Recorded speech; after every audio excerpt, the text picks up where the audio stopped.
Our research tells us the audience thinks some of our services look old-fashioned and out of date. Very much like your television license system. Yes, very old-fashioned and out of date.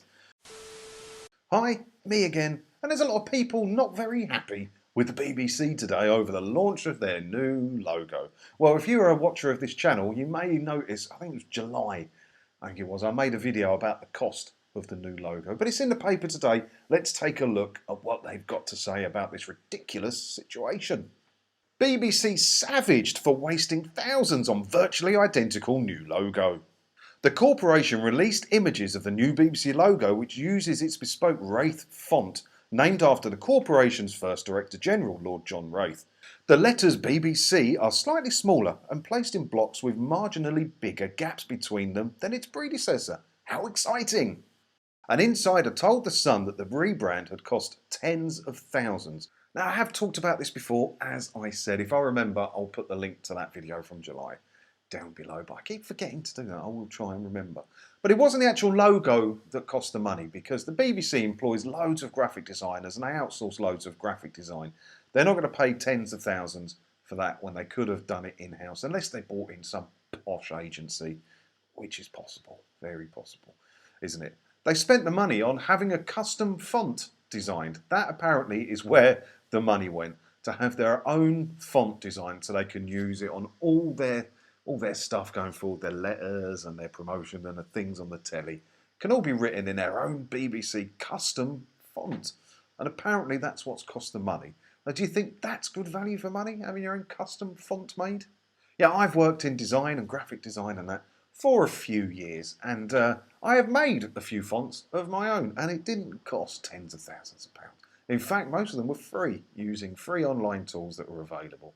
So maybe they went to an agency who billed them tens of thousands of pounds in a cheeky manner, and they just used one of the free online resources to make the fonts. That would make me happy. Even though it's a waste of your money, that would make you laugh, wouldn't it? And hopefully a newspaper can find that out and tell everybody how ridiculous the BBC are. Good Morning Britain presenters Richard Madeley and Susanna Reid also couldn't resist making jokes about the rebrand today. Mr. Madeley said, "Can you imagine the designer going in and saying, 'I think you'll like this'?" Surely someone at the BBC who signed off on this and signed off on the publicity, because that's why we've got it. I would have said they're going to laugh at us. Susanna Reid said it's like something from W1A, which was a satirical comedy series about BBC News, which I never actually watched. Guest Kevin Maguire also joked, "Is it April the 1st? So yeah, they're updating all their signage. They've made all new idents, which are the gaps that go between the shows. They've made all new graphics for the TV shows. The logo's going to be everywhere. And that manpower and money gone into that for what? But then again, a lot of companies do rebrand. Channel 4 changes their logo a lot, don't they? So did ITV. But you can't have such a big sort of go at them, because they make their own money. They want to spend it wasting it on logos and fonts. It's up to them, isn't it? This is public money. We pay, not me, but we pay for this. So should they be allowed to waste it on such ridiculous things? It's mad, isn't it? The BBC also unveiled new logos and graphics for TV channels and radio stations, as well as BBC iPlayer and Sounds. Unveiling the plans, Chief Customer Officer Keris Bright said it had been a long time since the corporation had updated the look and feel of the BBC. If you're going to update the look and feel of the BBC, start from within, not with a logo. Let's get rid of some of the staff. Let's get rid of some of the way they work. Let's get rid of some of the internal practices of the BBC, and then get a new logo to show that we've changed. No, we won't do that. We'll just stick a logo up and hope that makes us look new. She added, "Our research tells us the audience thinks some of our services look old-fashioned and out of date. Very much like your television license system. Yes, very old-fashioned and out of date.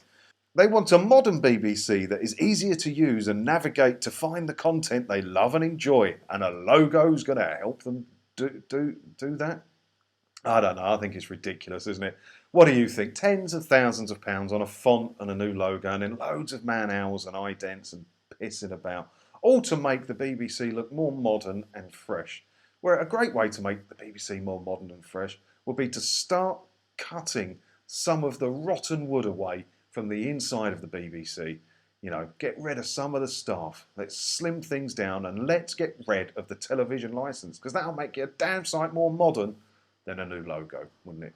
Let me know what you think in the comments below, and I'll see you in a new video again soon. Thanks for watching.